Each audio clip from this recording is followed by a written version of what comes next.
contest set for one fall is for the WWE Championship.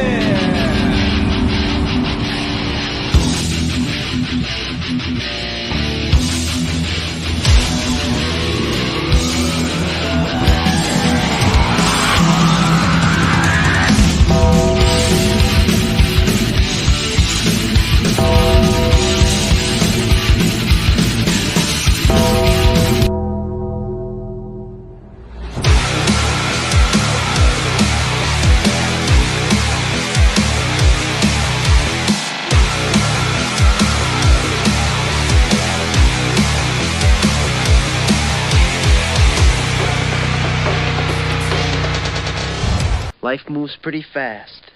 You don't stop and look around once in a while, you could miss it. Welcome to Around the Turnbuckle. I'm Big Al. That guy right there is Professor Keith. As always, happy holidays to everybody. And joining us is the 7-time SWO Tag Team Champions, Order 66. Gentlemen, what's up?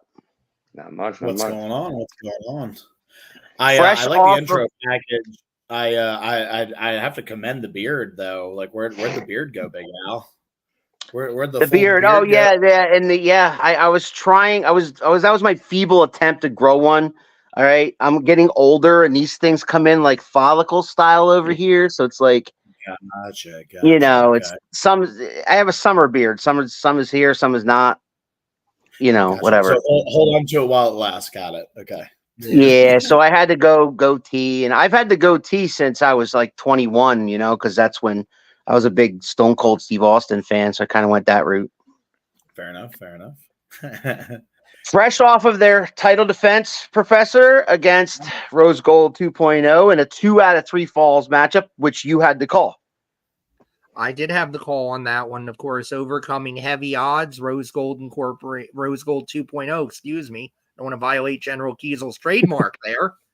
It's like 2.0 version 6.9.4 or something like that. Whatever it is these days. But they tried to attack him in the beginning. They stole the first fall. So Order 66 fought from behind, nailed a couple of star killers, and that was the end of Rose Gold 2.0. And per Zach Carlucci, this is it. The issue is over. It's done. We're moving on. Hopefully.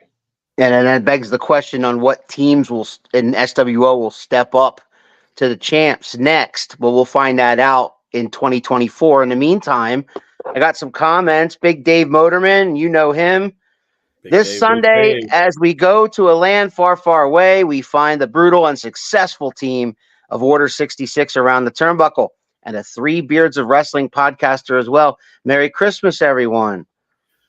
Chris Vant is here. He says, "What's up, guys? Hello, Chris. What's up, everybody that's joining us live? Thanks for joining us." And we have had General KEISEL on, Professor. So I want to start with his tag team partner because we've never had him on. And in case you don't know, Django, my name is Al. That guy is the Professor. We are Around the Turnbuckle. We've been doing this for 3 years. So why on earth do you put your ass on the line for people's entertainment in that ring? How did that all start for you? Oh man. Because you got to be a little out there. Don't you got to be a little out there? You gotta have an open mind, pretty much. Yeah, it's not easy. It's not for anyone that's not going to be dedicated to what they do out there. It's not easy on your mind. It's not easy on very much not easy on your body. But I started it technically I started in the backyard, like a lot of people these days do. We found Wolfman, and he kind of just took a bunch of us under his wing. And 7-8 years later, I'm here with KEISEL, 7-time tag champions, and we went from complete and utter strangers to at each other's weddings and celebrating big moments together. So it's a pretty cool thing once you get dedicated and down to it. Now you were out a while recently. Can you tell us why? It was pretty much I needed a break. I was going through a lot. My daughter was very, very young, and I missed out. I didn't want to miss out on all those little moments. I've been dealing with a lingering shoulder injury for about 10 years now too, and that's why I'm very limited when I'm out there. And, I try to do my best and give everybody the show I can to my best of my abilities. But sometimes, my shoulder does come out when I'm out there and I got to wiggle it back into place. So I needed some time. I needed some time off to just pretty much recover and let my body heal. It was getting to the point where I couldn't get out of bed in the morning because it was hard on my back. Cool. I just needed time. I've been wrestling since I was in kindergarten, so some type of wrestling. I've been doing it since I was a kid. So KEISEL, you were happy to see him back, right? Oh my gosh, yeah, at such a pivotal time when I needed him the most. Yep. Just when he's like, "Hey, you know what? I'm done." I'm like, "Listen, hear me out." Hear me out. Yeah. And he's like, all right, I kind of miss it. But the whole shoulder thing, it is hilarious being his tag partner. And then out of nowhere, like the first time it happened, I just see him go, like, what was that? A lot more subtle. Yeah, I was like, what was that? He's like, oh, shoulders back in place now. I'm like, what do you mean your shoulders back in place now? Like what there's only two people. There's only two people at every show that can catch it now, and it's you and my wife. And she's usually going, does it go back in? Last night it came out, but it was a little bit more noticeable because I might have left the F-bomb out a couple times as I was getting out of the ring. As you actively had someone up in a suplex when you're like, oh no. So yeah, it's definitely fun. I missed him when he took his time off and everything as well, but it was well needed in that time. And a lot of us go through that. A lot of us go through that time where we need that time away per se to go through and just like recollect our thoughts, let our body heal and that too. We see a lot of guys, Django and I see a lot of people that come in and out of the ring that are, hard to get up out of a chair. It's see those things that but those are people that didn't give themselves the time to go through and heal and recuperate and listen to your body when it talks. It could be, and it stinks when you have a big opportunity and something happens. It's like, hey, there'll be more opportunities later, or cut your opportunity short now. So, right. But he was definitely heavily missed when he was gone for those few months. He would still check in. He'd still message me and be like, hey, I was still around. I saw the pictures and stuff like that, and then he started showing up at shows, and people were like, "Well, get in there and help him." He's like, "No, I'm doing it. I'm doing my dad thing." So it took a lot of convincing, especially from the wife and the stepson, who absolutely love it. So that's a David's here. Says great show last night, guys. David David's at just about every SWO show. What a way to end it.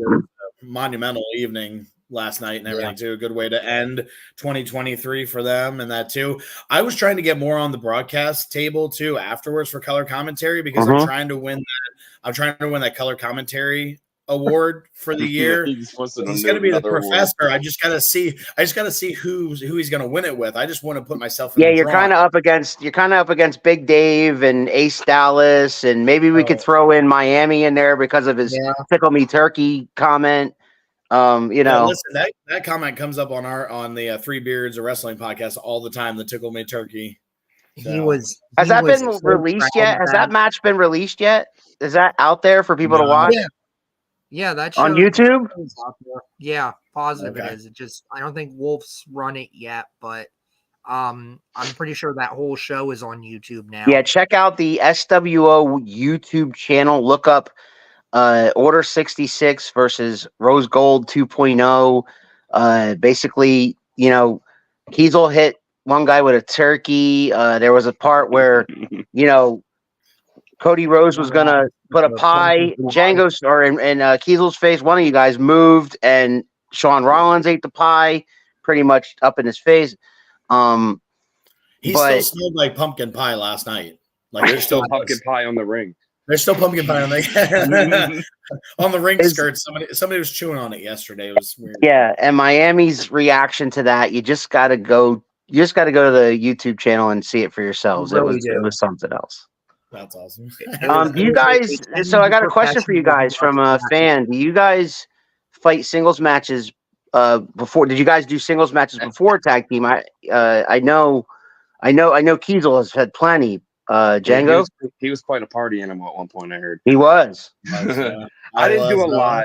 I didn't do a lot of singles matches. I was always a tag team guy. I always loved tag team wrestling, but I did a couple here and there when I first came into SWO. But after I'd say maybe 3 or 4, not even 3 or 4 shows, they threw the idea of Order 66 at me, and I was like, yeah, why not? And almost 10 years later, we're still doing it. So, so you won the title 7 times. You guys have won the title 7 times. Are there any highlights, title matches in those 7 title victories? Oh gosh. I would say it's crazy, some of the victories that we've had that against people that we don't see anymore. I know Django and I talked a lot about, we had a lot of really good matches with the Atkins brothers for a while. Yeah. They were fun ones. They were I would say that they were a lot of fun to work because they were still very new to it, but they were very receptive and that too. Yeah. And they had that amateur background with me, which automatically we automatically clicked with the amateur stuff. So we always worked that into our matches. So that was always a little bit more extra fun for me. Yeah, exactly. Especially when Django would be like, well, actually, you should probably do it this way, because that would look better. And they're like, oh, I guess that does make sense with what we're doing. I'm like, he's like, oh yeah. I was like, oh, that's all him. That's all him. I don't have any of that stuff. So yes, that would be for me. For me, it would be the runs that we had with against the Atkins Bros. Yeah, I gotta agree with that for sure. All right, David's back. He's like, commentary of the year should either go to KEISEL or Ace Dallas. Okay. He also says Big Al's got my vote for announcer of the year. Oh, there you go, announcer of the year. So. Announcer of the year. There you go. You got a competitive field too, Al. Thank you, David. I'm the only one that basically just gets the cakewalk in my position. Yeah, I don't think that's right. He automatically gets an award because it's either him and whoever's partner was. So it's him. It's like 3 sets of the professor and three commentary, partners. I don't make the rules. I just have to follow them. So Anywho, so all right, so talk about the initial formation of Order 66. That first time you guys worked together, was it against the Atkins brothers or was it against somebody else? Who was it against? I can remember what we wore. Yeah, I know exactly what we were wearing, but I can't remember who we were. We had black and white fringe tights, and I still have them. Yep. So, my gosh, who did we go against for? It was, oh my gosh, I want to say it was a tag team that was I want to say it was just a tag team that got paired together. It was either that or it could have been Next Gen. I know we worked Next Gen a lot when we first formed. Yeah. Next Gen was big. And that was when they were pretty big, and they just did all 3 or 4 of them right before Kimberly and all that too. Uh-huh. Yeah, because we had a couple. That was back in the old building in Red Lion. We had a lot of shows there in Red Lion at the fire hall there. So, but yeah, it was an idea that was originally pitched to us by Vicious Van Valley. He went through and pitched it to us. He's like, hear me out. You guys can tell me this is dumb. You can tell me to go pound sand. We'll throw it in here, let you guys figure out what you want to do. And him and I were talking about it. Django and I were talking about it. We're like, let's do it. And it's been very well received. We've been very well till recent. We were very hated. Very, very, very, very, very hated. Yeah. Right. Well, Order 66 by definition is like the destruction of Jedi. It's not a very fun thing. I've actually gotten that when I explain you guys, and I'm like, they're baby faces. And a friend of mine is a Star Wars fan. And she's like, but they're called Order 66. Yeah. How can they be baby faces when they're called Order 66? I'm like, because wrestling? Because we can. It's not a good answer. Someone in the got a puppy. Yeah. Someone in the crowd pretty much did the same thing last night. My wife overheard someone say, "What's Order 66?" And the person explained to it, and she goes, "Oh, so they're pretty much jackasses then." And I'm like, maybe a year ago. Yeah. Sean Hardy there giving praise to SWO, aka Stevie Ray Styles from 1CW in the house. Yes, sir. So, I mean, there's some of the tag teams you guys have faced over the years, though. I mean, you mentioned the Atkins brothers, but I'm sure you got a Next Gen. I'm sure you guys have crossed paths with Dog Nation. Mm-hmm. You know, some other teams. They. Yeah, I don't know. You guys would know better than me. Yeah, so I mean, we've definitely gone through, from early days, and that too was we had a lot of stuff with the Atkins brothers. We did have a long program that we were running a while with Next Gen, like Django was saying. But we had a lot of the same ones. So I would say between Atkins, then you got Next Gen, and then we had the dabble with Rose Gold. Fortunately, actually for Django, he didn't deal with that as long as I had to deal with it. It was funny because I said, we looked at each other last night. We're like, all right, now that we're done with Rose Gold, is there other tag teams around here that we can wrestle? So and that's always the problem, right? Because a lot of people don't want to tag. It's harder to find people, especially on the independents, that are willing to do a tag team because the thought process is the money is in singles. It's easier to be a single. A lot of promoters won't want a bunch of tag teams because, now I got to pay 2 guys and I got to pay 4 guys instead of paying 2 guys and all that good stuff. So, I mean, I've seen that just about everywhere, that it seems like it's hard to create a tag division in any promotion. Yeah, we've run into that where we've had the opportunity that we've gotten invited. Unfortunately, like things, we got invited to we were at a show that was a tag team tournament, like the entire show was tag team tournaments. But like, so we've been through ones like those, but also to like have that opportunity, when we go places and too, to showcase what we can do and everything too. Django's come with me to CCW, to Valor, to, to other places as well that are looking for, people that might have a tag team and run into that same thing. Like, hey, how do we get another tag team up here? Who do we take advantage of it as well? Yeah. And we're like, and a lot of times I'm like, hey, do you and the wife have anything planned? He's like, nope. Okay, let's go do that. But we go through and take those opportunities in that too, because we never want to have that. Oh man, we should have. Man, we should have. We've taken ones where we've gone and we've wrestled there, and we were like, we shouldn't have again. Maybe not again. But as you would in singles and that too. But at the same time, we're like, hey, you know what? But at least we went and tried it out. We went and tried it out. Experience. Wasn't for us. Maybe the locker room, maybe the fans there and that too. Maybe it just didn't vibe well in that too. Okay, cool. Live and learn in that too, and we go from there. Yeah, I mean, looking at the landscape, to me, now that Rose Gold 2.0 is kind of out of the picture, for you guys at least, not that they're not going to be around, they'll be around, but I'm saying that looking at other tag teams, you had, a couple months ago, I would have said Full Throttle, but they kind of just recently split up. Yeah. Dog Nation is always kind of lingering around, but you never know. With them in a couple months, and the last time we saw them, they kind of had words, so I don't know exactly if there's dissension there or not. So yeah, that's a great question. What's next for Order 66 now that you're tag team champions and the tag team division's kind of in a flux? And that's the thing with the season premiere. I think we're going to see a lot of new things. Absolutely. A lot of new, and this is what opens it up for a lot more bigger opportunities, people to come in and that too. Again, tag teams from other venues and other places in that too, coming in to try and everything too. Django and I have been very open to, hey, we'll challenge whoever. We'll give an opportunity to whoever in that as well. Let's make this, let's showcase it.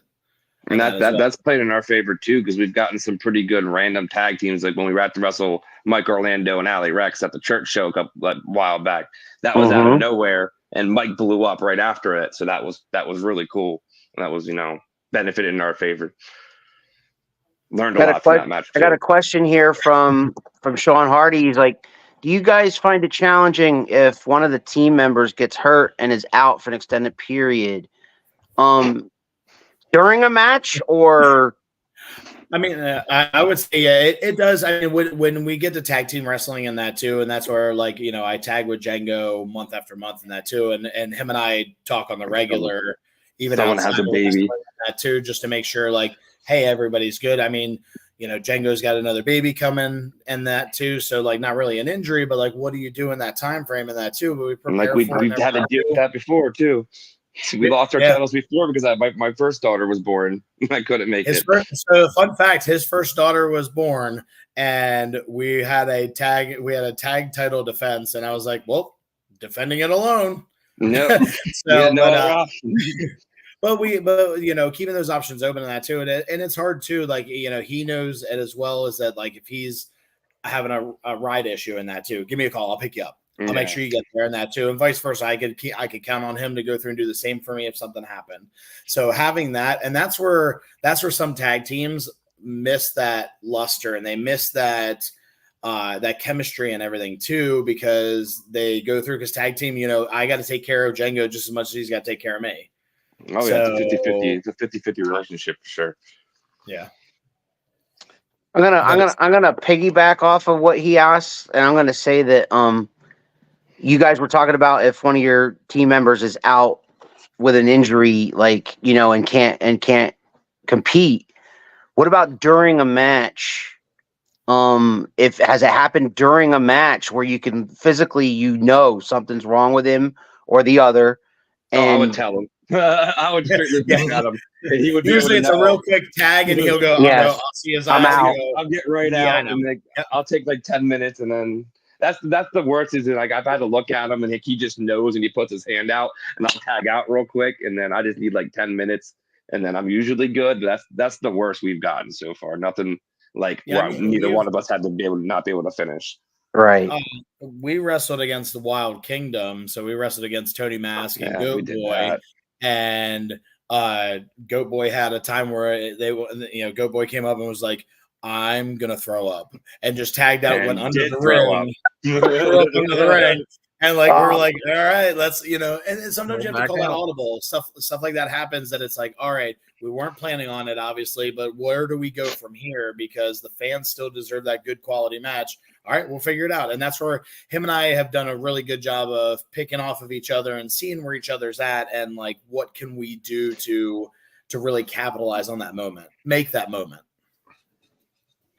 Now, we're talking about, Keith and I, we usually follow whoever we're interviewing. We usually follow their lead, right? So some guys like to, keep kayfabe, and some guys like to talk about what's behind the curtain, and some guys kind of go back and forth. With you guys are pretty open. You guys have pretty much told us, whatever we ask you, you tell us. But like, how do you guys feel? My question is, how do you guys feel about how wrestling is today versus how it used to be when kayfabe was more of a thing? And nowadays, it seems like guys are more trying to be entertaining, however that is. Whether it's, some guys can put on really great matches. Some guys can be silly and be very entertaining. Like, say, your Ace Dallas, the stuff that he was doing last night. And screaming and things like that. And the fans were loving it. The fans were enjoying that part of it. They're not going to remember a suplex that he did earlier in the match, which was like make picture perfect, where like old school guys like me and Keith might have said, wow, that was a really great suplex. But we're not going to remember that. But people are going to remember those crazy moments, like you guys with the pumpkin pie, with you guys hitting the guy with the head with the turkey. Like, do you think wrestling's now become more about moments like that and finding ways to be entertaining versus worrying about having a 5-star match? Absolutely. I think a lot of people these days are just trying to go viral and get that fame, which, social media has completely killed kayfabe, in my opinion. Yeah. I used to love kayfabe and, not knowing what's going to happen next, not knowing not having something spoiled for you every pay-per-view. It was just a lot more fun growing up watching wrestling. And I don't watch a lot of wrestling anymore because of it, because it's like, I know what's going to happen, or I can watch it on social media and get the gist of what happened if I want. Yeah, you can get a YouTube highlight. Yeah. I remember growing up sitting there in front of the TV and, watching and finding out on the TV what's going to happen or what just happened. And now I know CM Punk's going to come back 4 hours before it happens or whatever. So right. It sucks to see. But then with like independent scene and that too, the only people that knew about Django's return was myself. You were in the ring. There's the people that were in the ring in that too, and that was it. His family didn't know. My family didn't. Just pissed at me. What do you mean he's coming back? You didn't tell me. I was like, I've known this for a bit. So it was a good 3 months we kept that a secret. But it was one of those things though too, is that like that those are the moments I like. I like those moments that like that nobody knows about, Keith and I were talking about it and everything too, the other day, that it was just like, Randy Orton spotted at the training center at WWE. Yeah. It's like, oh well, he's gonna be back. Yeah, right. Like, oh, there goes that luster and that too. And it's just like, but then when they have like I always watch the Royal Rumble. I love watching the Royal Rumble because I love watching who comes back. And then they just like and I think if they would have kept the Cody thing a secret, it would have gone really well. But they were like, oh, he's gonna be in it. So everybody sat back and they're like, all right, number 29. All right, now he's number 30. It's like, right. Yeah. It loses that luster that they could have and everything too. David says, don't forget CCW's having a Christmas show, Christmas night. KEISEL, please share more about it. All right. You get to see Jamala Claus will be there. I'm excited for that. No, that show's in Harrisburg, right? Yeah, it's in Harrisburg. It's at the Rutherford Youth Center. Doors open at 5. Bell time is 6 p.m. So after you're done, open up your Christmas presents, get rid of your coal, whatever, come on out. It's going to be a very fun show. The Christmas Day shows, CCW started going through and doing just a couple years ago, and it's such a great crowd that comes out for it and everything too on Christmas Day, because you figure nobody else is doing anything in the evening. Come on out. I know they haven't announced any matches yet for it, but I know that they're going to be finishing all that up. So it'd be good to see. I'll be there myself. You'll have Rob Noxious there, probably defending his Triple Crown championship and CCW. So like all hell could break loose. So I mean, last time I was there, tables were on fire. So yeah, CCW gets crazy sometimes. That's what ruined wrestling. No more kayfabe. Yeah, I agree, Sean. And the thing of the matter is I don't think there's no more. I don't think there's none, but I don't think it's completely 100% gone. But at the same time, it's like it's on death row. You know what I'm saying?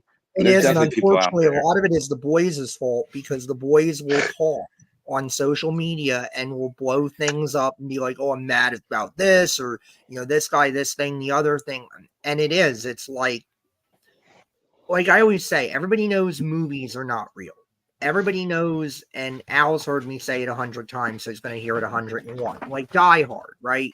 You have Bruce Willis, you have Alan Rickman, you have Hans Gruber, you have John McClane, and they hate each other, and they're in a life and death struggle, and it's a fight to the death. They don't break out in a dance routine in the middle of it. Like, they don't break out in a dance routine. They don't tell you basically like, hey, this is all fake and bullshit, and don't care about this and whatnot. Like, if people just committed, because like Al was saying, and he's right, and you guys are right too, it's not about the moves you do so much as it's about the story you tell. And it's about sticking to that story and letting people believe in the character and believing in what we're portraying and all of that stuff. Like, yes, with your family and everything else, it's fine to smarten them up to a degree. Like, I've had to smarten my kid up to a degree, especially when I go to 3WA and they're doing physical stuff. I don't want him to worry that like somebody put me in a sleeper hold and I'm in real trouble or something like that. But at the same token, I'm not going to tell him exactly how it works, because he still enjoys the magic trick, and that's what it's about. You don't want to know how the magic trick is done. Not really. I know there are some people out there that do and live for the idea of like, oh, I want to know exactly how everything's done. But it's like, even with me, it's like, I know how a lot of a magic trick is done, but I still enjoy that it's done. And I don't want to know everything. Like, I enjoy the history of it. I enjoy the craft. I enjoy that people have trusted me enough to show me more of how the magic trick works. But at the same token, I don't think most fans want to know. I think most fans want to show up. They want to believe for the time that it's going on in the ring, that what's going on in the ring matters and is real. They know when they go back to their life, like, yeah, they're probably hanging out after or whatever, but we don't need to hit them in the face with it. We just don't. Professor, Is Die Hard a Christmas movie?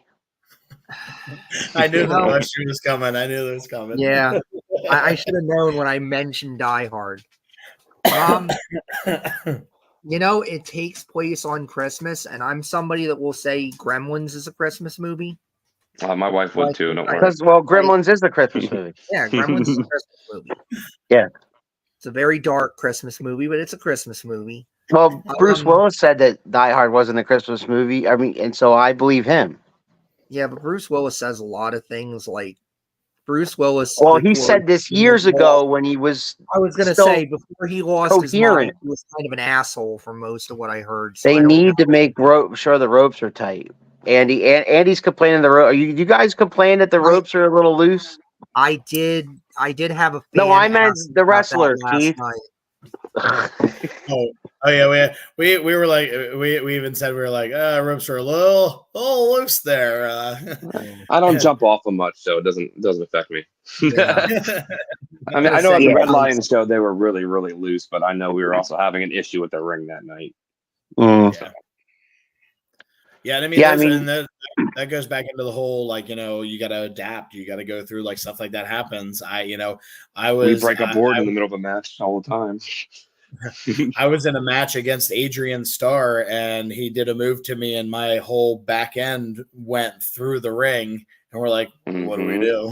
It's the middle of the match kind of thing. And it's like, okay, here we go. Like, I think it kind of. Go ahead. Yeah, Jenga. I've been in the crowd where I've seen someone hit the rope and the second rope just completely snap and fall. Yeah. And then the ring crew come out and move the bottom one up to the middle one while they kept wrestling. So it's stuff like that. It's just anything can happen out there. I think it kind of sort of affected, and Keith can speak to this. The Piranha versus Zach Belmont match, because those guys love to use the ropes. They both do. So when that match was announced, I was like, oh, wow. Like, I was kind of really excited. As a fan, I was sitting there at the timekeeper's table, and I was like, wow, this is going to be really, really good. And the problem is that because of the situation with the ropes, they couldn't do half the stuff they normally do. And so they had to adjust. It seemed like they had to adjust, mid-match and kind of come up with other things that to do. And the match was still pretty good, but I think it would have been a little better if that was not the situation. Yeah, we've been in some where Django and I were like, all right, let's be careful. Let's go through and, we'll walk it through talking, but a lot of times we're very vocal if we get to the back, like, hey, watch, there's a soft spot on the, we're letting the referees know and everything too. Cause they're, especially in tag team wrestling, and, so when you go out there doing singles wrestling, it's you taking care of the other guy. Your safety is in their hands. Their safety is in your hands. Go put a tag team match. Now that just times it by 4 and that too. So not only am I watching out for Django, make sure he gets home to his wife and kids the way he got there, if not better. We're taking care of the other 2 guys on across the other side of the ring. So, that's where there's a lot more to it with tag team wrestling in that too. Who would you say was your toughest opponent? And what I mean by that is not necessarily strongest, but just toughest as in, man, you knew you were in for a fight before you even worked the match, before you even wrestled the guys, and you knew you were in for you knew you were in for a fight no matter what. But you stare across the ring and you're like, okay. And then by the time it was over, whether you won or lost, you're like, Jesus. You know what I'm saying? Did you have a team that you guys took on like that? That's almost every team for me, because everybody's a lot bigger than me. I'm always a small guy in the ring. You're bigger than Sean Rollins, aren't you? I got Sean last night. Sean that was a treat. Sean, it's like Sean, Tim, and Kimberly, Spirit, and Belmont are the only ones I can attest to in there. Come on. We went to a couple months ago wherever we went to. I forget the name. SSW, right? When we wrestled Laszlo. We were supposed to wrestle Laszlo and Ed House. Yep. And I was intimidated by them because I know A, they're both very good workers, and B, they're fucking huge. Oh yeah, they're big dudes. But it actually, when we got there, it went so smooth, and it was such a fun match, and it was really just all up here. Well, I mean, they're veterans, right? I mean, yeah, I've been watching them wrestle too. Like, I've never actually gotten to wrestle either one of them. I've watched Laszlo on ROH, CZW, so I was like, oh, these guys are gonna work circles around me tonight, and it was a very clean, quick, good match. So it was very fun. I would say for me, it would have to be, I would say next gen. Only because if you're on the receiving end of, like, I know you said, like, strong, maybe not physicality wise, but no, if you're on the other end of a forearm from Trent Farrell, and you get hit, you feel it. You're gonna feel that 2 a couple months days. in advance. Like, you get hit, and you're like, man, my jaw supposed to close like that now? So.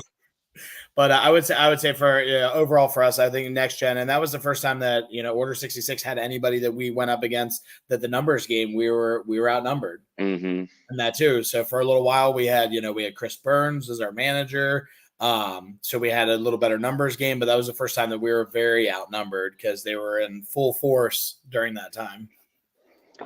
Well, speaking of numbers, David says, good to see Django back, but now if you guys could team up back with Burns and get the original Order 66 back together, what happened to him? Burns was dealing with a neck issue before we even disappointed. He was already done wrestling. He was literally just a manager at that point. We did see Burns at the last Red Lion show. Yeah, he was there saying hi and everything. But I kind of agree. I do think we need a third person, and it has been in the talks to get another third person.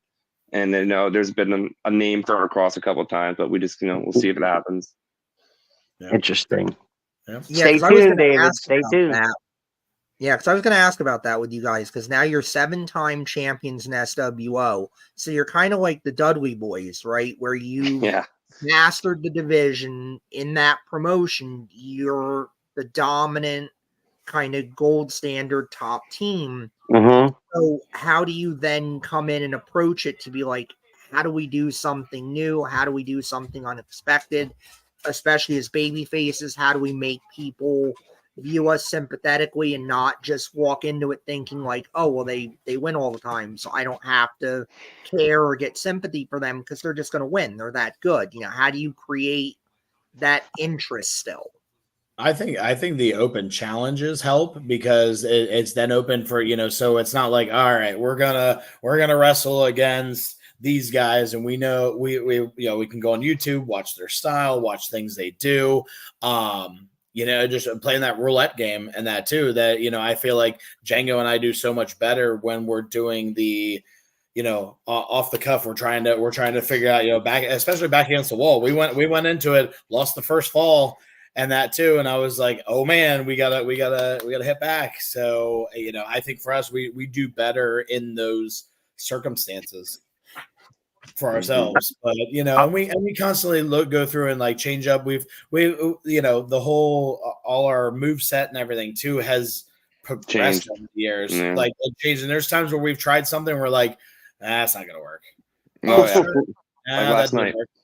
Yeah. We try something. We're like, okay, cool. So that didn't work. So, but then again, how can we tailor it that it looks it's us? Maybe we're repeating a move that somebody else does, a finish, a signature move, and that too. But like, how do we make it ours? How do we go through? Because we can give it a name different than it's like, oh, it's just this. Oh, it's just Well, I mean, yeah. So, do you guys have a name for your finisher? Because if you don't, I have one. Oh, they do. What's the name of the finisher? Professor knows it. What is it, Professor? Killer. What? Star Killer. Star Killer. Okay. Yeah. What was yours though, Big Al? What was your? Well, since you guys are talking about it's a play on the 3D, right? So I was thinking Death Star Destroyer, like the DST. That was similar to what my original the DST thing was too. That's Star Destroyer. The DSD, but yeah, that was my original pitch was Star Destroyer. So and we came down to Star Killer. Yeah, Star Killer is the original name of Luke Skywalker, right? We're just gonna call it the Rollins killer. That's what we're gonna call it. At this point, right? That poor guy's the one who's been taken out. Well, no, except for Cody took it through a table on the floor. Table, yes, he totally did. Yeah. That hurt me too, just so we all know. Well, that, I didn't feel good. Django goes, so when I go to land, what am I landing? Oh, the concrete. Oh, the floor. Okay, cool. Yeah, great. This will work out very well. Yeah, this is gonna go well in my favor. So, You know, Kiesel, to your open challenge point, I mean, it's almost as if, you know, if the right team, or I should say the wrong team, is watching this, they might show up at SWO and say, well, you know, you guys are here opening, you know, issuing open challenges. There's some teams out there that are floating around Pennsylvania, especially, that might take you up on that. that's good. We're definitely open to anybody new. Anybody that I'm not naming any names. I'm just saying.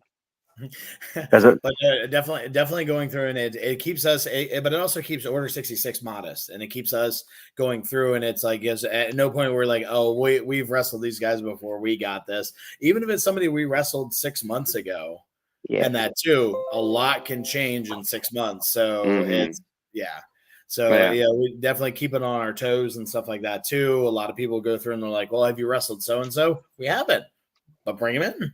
Let's do it. We always learn something new from anybody new that we wrestle. They're always teaching us something, or even it's something anybody new that in general that comes into the SWO. We usually get advice from them. I know when Enzo came, he pulled us aside afterwards, was giving us some advice, and we took it, and we've been using it in every match since. So we're always ones to take advice, use it, and pretty much use it right away, because we know we're not perfect. Is there wrestlers either in the SWO or abroad or outside of the organization that you guys have never wrestled that you would like to? Absolutely. Big nasty. I just like their theme song, but no, actually, that would be one that would be fun for, I think, Django and I to wrestle against would be Big Nasty. Big Nasty. Yeah. There's people I grew up with and I trained with that are big, TV stars, and it'll never happen. But obviously, I grew up with them and I trained with them, so I would love to wrestle them. But like I said, they're big TV contract people now, so it's never gonna happen. So it might happen when the TV contract runs out. I was gonna say, or he stops getting hurt. It's true too. So no, definitely a lot of we go through and we haven't had a match with Dog Nation. Right. I had one when I tagged with Ace Dallas. I tagged with Alan once as back in the first couple matches at SWO, but that's all I've ever done with him. That when it was AC Wolf. Yeah, when he was still AC Wolf. AC Wolf. Yeah. But AC stuff like Wolf. That, it's nice. Like that would be a good tag team in that too, to wrestle against in that too. But to your point as well is that there's a lot of tag teams that that would have been cool to run something with Full Throttle. They've disbanded. It'd be cool to run with. They've disbanded. I mean, last night Wally West was there. Who knows? Maybe Russell K. Best would come back, and then we wrestle the Best of the West. We had a run again for a while. We had a run with that. Best of the West. I love it. As I was thinking about it, it was another fun series. I love wrestling those two. Yeah, guys. they were always a lot of fun wrestling. Yeah. Heck yeah.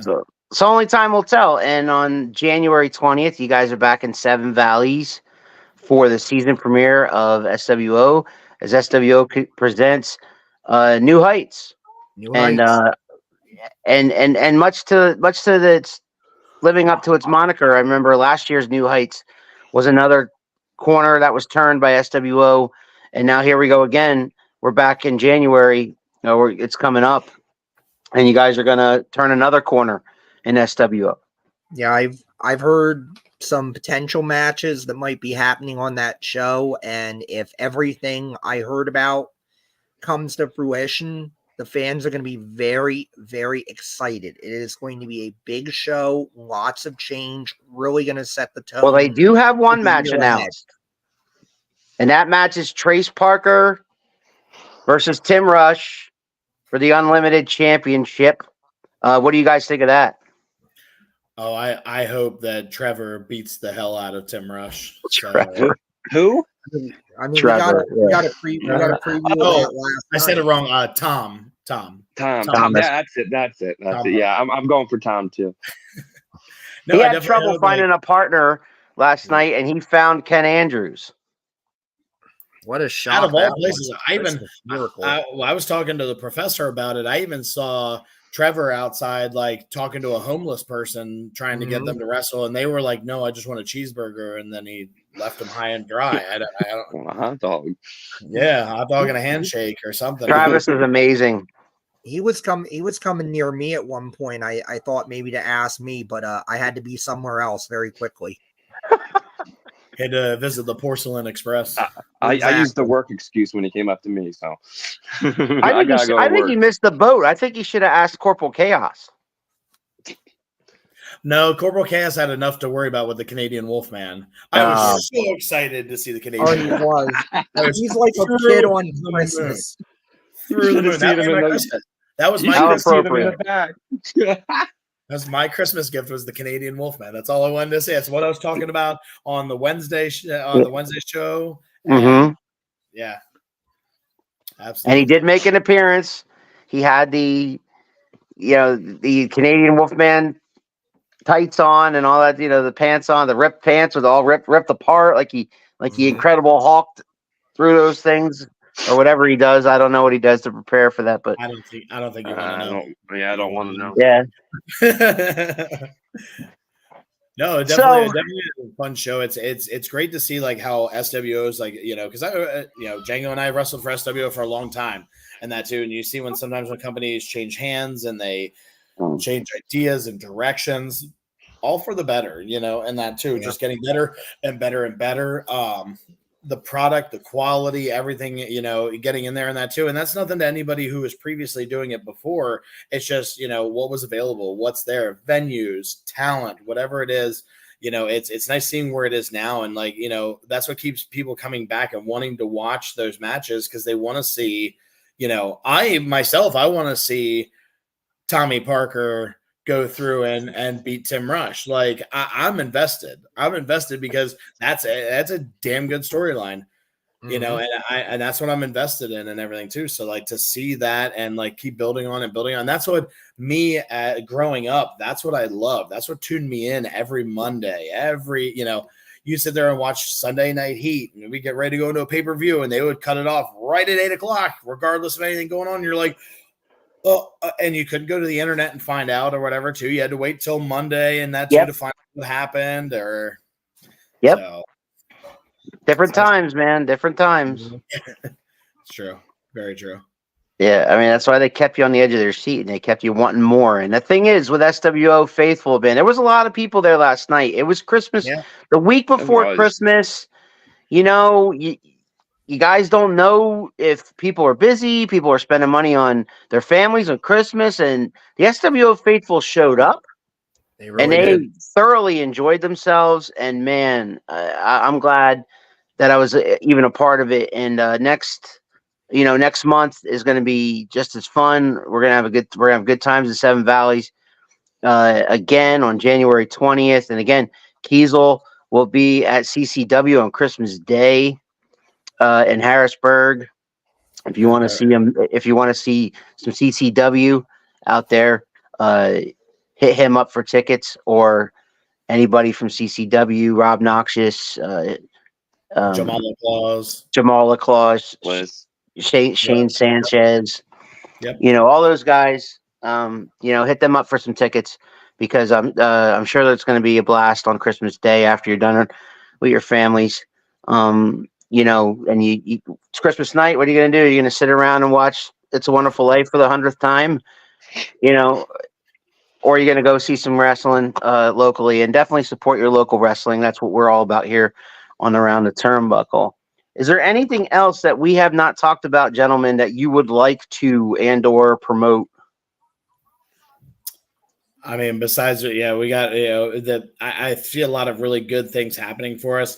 The thing that stinks when you're like, not really stinks when you're in a tag team, but like, I'm very excited to see this Jeff Becker Memorial Tournament. I'm very excited. Order 66 doesn't get to be a part of it as being a tag team, and we're going to be pretty busy anyway, but it's very exciting.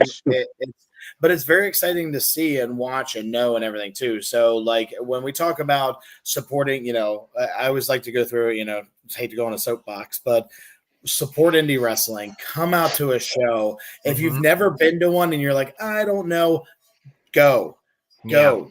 Tickets are very inexpensive. Come on out. You're not gonna, and this thing is like people go to WWE. I go to WWE events myself and that too. But you don't get that you don't get that individual fan reactions and stuff like that too. Like when we go out there, it's so nice. Kids are just going through and the kids are ecstatic and they love it. The parents love it because listen, me and Django, we're both parents too. Like we go out there and we're like, it's great seeing those smiles on those faces. And then we have those fans. Like him and I were doing really good at the 300 show. We are head in the clouds. We're good to go. We went to circle around the ring, and then we got to Jeff Becker's wife. Right. And I lost it. Right. Like it's but like that's how much those families mean to us. So much in that too. And you don't get that with those bigger promotions and stuff like that. So you don't get those. You get that with these indie promotions. It's, we get to know these people. It's so like, I'll sit there and see the banter back and forth online of somebody saying like, oh my gosh, I get to see you. I didn't see you last month and that too. Right. Oh, so sorry. And then talking about it, they're just excited to, even before they get into the wrestling, they're excited to see each other. Cause that's see each other. It's a family, man. It's a community. You're exactly right. It is a family. It is a community. It is intimate. The thing about independent wrestling shows, once you go, you'll keep coming back because you'll get to know the people around you. I have a sister-in-law who brought her boyfriend with her for the first ever SWO show, and they loved it. They want to come back. That's what it's all about. They had such a great time, and they talked about how friendly everybody was, and everybody was saying hi to them and my wife. And the thing is that's what keeps, like you said, we're just as excited to see each other as we are to see you guys in the ring. And that's what I love most about it. You can't get that at WWE. Yeah, sure. In WWE, you'll see the guy, you'll see the stars, you'll see Roman Reigns, you'll see CM Punk, you'll see this guy, you'll see that guy. But at the same time, when you come to an independent show, whether it's locally, whether it's SWO, wherever you guys are, and you come in and you get to know some of the people that come to those shows, and they really have a great time. And the boys bust their asses to put on the best show they possibly can. And SWO does an excellent job. It is well organized, and it is well, each show is put together very professionally, and you're not going to regret coming to an SWO show. I'm living proof. A couple of years ago, I was a fan. I came, the professor and I were just getting this thing started. And so I went down to SWO by myself, just for the first time. And man, I was hooked. I called him immediately. I said, you need to come down here and check this out. Cause we were only going, locally, in Quakertown. So, we ventured down to SWO, and look at us now. The professor calls matches for SWO.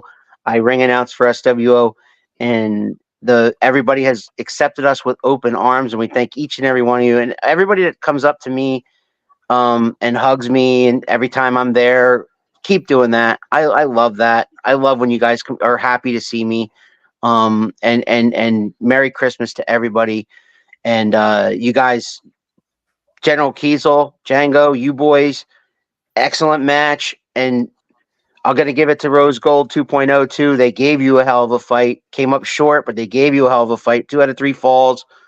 And they took the first fall. So they didn't go down, they didn't go down without swinging. So. Absolutely. And, and I've told you guys before about this and that too. I always make sure to go through and thanking you for ring announcing, the person behind the scenes doing music, doing video, stuff like that. Even when I give Big Al a hard time, when you're still dressed up in pants and a sweatshirt, and he's like, I'll change, I guess, As soon as I walk through the door, he says, that's what you're ring announcing in? I was wearing a hoodie. He does the same thing to me. Don't worry. You got a good shot yet? We got 5 matches. Relax. Usually it's like, the show starts in 4 hours. I'm like, I know, but that's how long it's gonna take me to tie my shoes. So, but it's always a pleasure. It's always nice seeing those faces and that too. And that's what even us, the wrestlers and that too, we look forward to seeing each other in that too. There's a lot of guys that I see outside of the wrestling ring and that too, that it's, that it's nice to see. But like, then we look forward to like, hey, like last night was the first time I've seen Matt Vertigo in a couple months. And it was always wonderful seeing Matt Vertigo. I swear that boy gets taller every time I see him. He had a great match too. I mean, they had a great match, him and Benny. Yeah, Benny sucks. Oh, Benny Slater. So Poor Benny. It's definitely nice to see those guys in that too. And just seeing these guys outside of events and stuff like that too. Like like Django was saying, I was at his wedding, he was at my wedding. It's just these are things that take us past wrestling, but past wrestling, but what it really is, it is that brotherhood, it is that family, and that as well. So, can't get it anywhere else, boys. You can't listen. If you've listened to anything these guys have said all night, come to an indie show. If you can come to an SWO show, please do. But come to an indie show, support local independent wrestling. You will not regret it, especially if it's SWO. Before we get out of here, Professor, you got any parting gifts? Yeah, I just want to echo what you're saying. I mean, wherever you are in the country, folks, go to your local independent wrestling, because I think what we were trying to talk about with WWE is there's almost like an invisible barrier, right? It's a corporate show. It's the wrestlers and the fans are separated except for those very controlled interactions and whatnot. And you don't have that at the independents. And you know what, too? How do you think your favorite WWE or AEW wrestlers got started? They got started working local independent shows for the most part. Oh, yeah. And that's how they learned how to do it.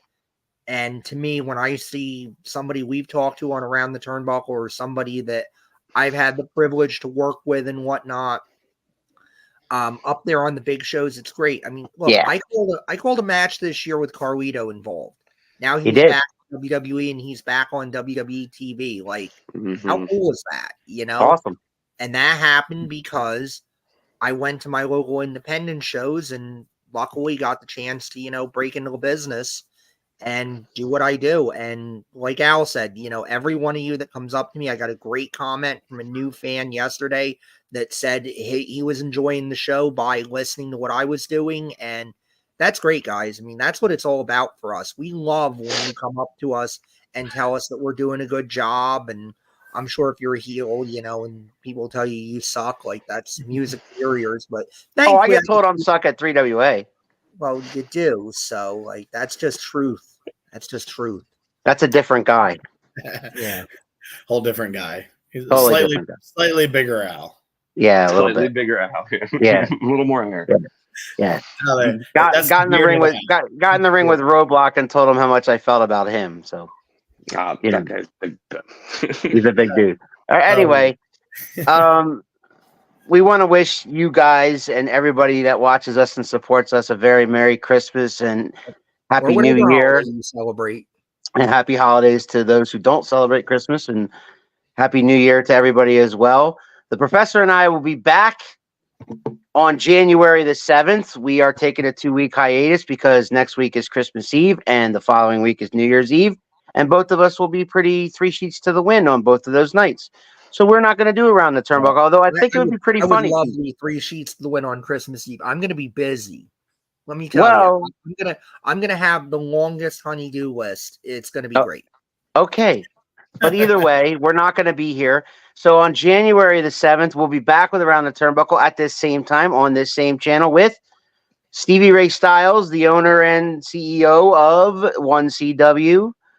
Awesome. And we cannot wait to sit down and talk shop with him and let's see what's going down in 1CW. In the meantime, any last words, gentlemen? I just appreciate you guys having us on and letting us talk, or letting me talk, because that's what I like to do. That's all I do is talk. Yeah, we know what this. He does best. Yeah. Well, I got him. Yeah, that's what they're like, Django, do you want to talk? He's like, no, the mouthpiece over I'm here. good. Brian's got a couple of these. Yeah. So no, but truly appreciate it, guys. Thank you for letting us go through, tell our story and everything too. And it's an honor for both of us. So Yep. Don't go anywhere when I go off the air. For Professor and for the SWO Tag Team Champions Order 66, I'm Big Al. This is Around the Turnbuckle. We'll see you in 2024. You think you know me?